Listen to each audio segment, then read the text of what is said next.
What happens when our schools, the very places meant to foster open minds, start closing them instead? What if a chilling effect was systematically erasing an entire generation's exposure to certain ideas? This isn't happening in some far off authoritarian country. It's a growing concern right here in American schools.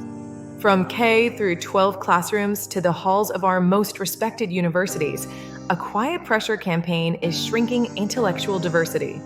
It's a mix of social intimidation, administrative overreach, and legislative agendas that are creating ideological echo chambers. The message is becoming clear. Some forms of dissent are too risky. In this video, we'll explore the rising trend of self-censorship, particularly among conservative voices, and what it means for the future of American education. This silencing effect is incredibly visible on college campuses, which are supposed to be bastions of free inquiry. Instead, a climate of fear is pushing many conservative students into silence. At universities like Harvard, conservative students report feeling like they have to hide their views to avoid being judged in the classroom. One student told Fox News it feels safer to just repeat what the professor says, fearing their grades could be on the line otherwise. This isn't just a feeling, and it's not just at Harvard. The data paints a stark picture across the nation.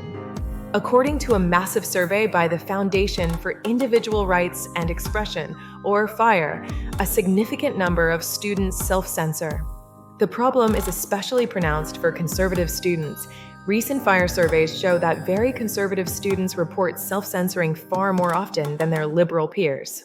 This creates an environment where a huge portion of the student body is simply afraid to speak their mind. It isn't just students either. Conservative faculty are facing a similar and professionally much more dangerous reality.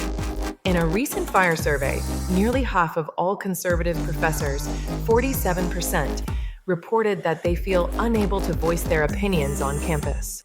That's more than double the rate of their liberal colleagues.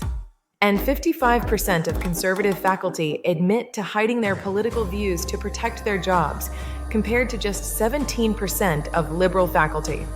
This isn't just about feeling uncomfortable, it's about careers.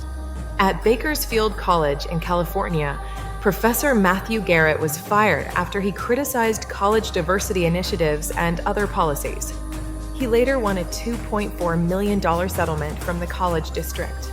At Marquette University, Professor John McAdams was fired over a blog post where he criticized a student instructor for what he saw as shutting down debate on gay marriage.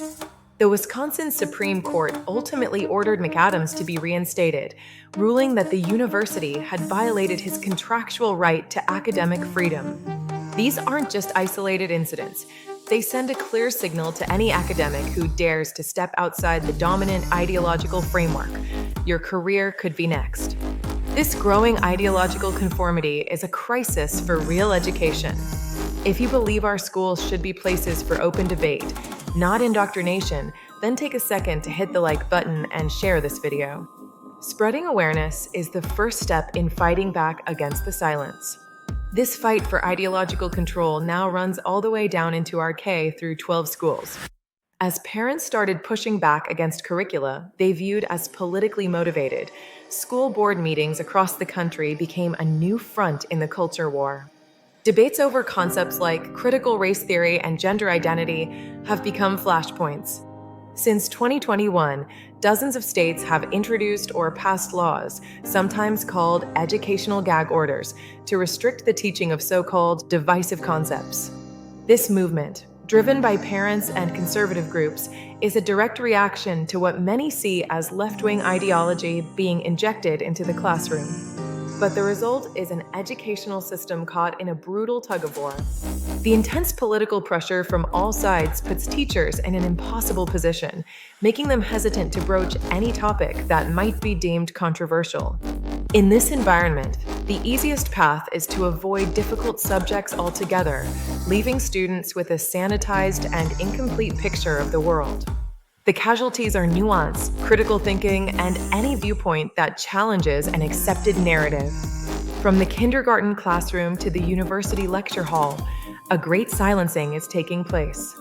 An ideological echo chamber is being constructed, wall by wall, through social pressure, administrative policies, and legislative battles.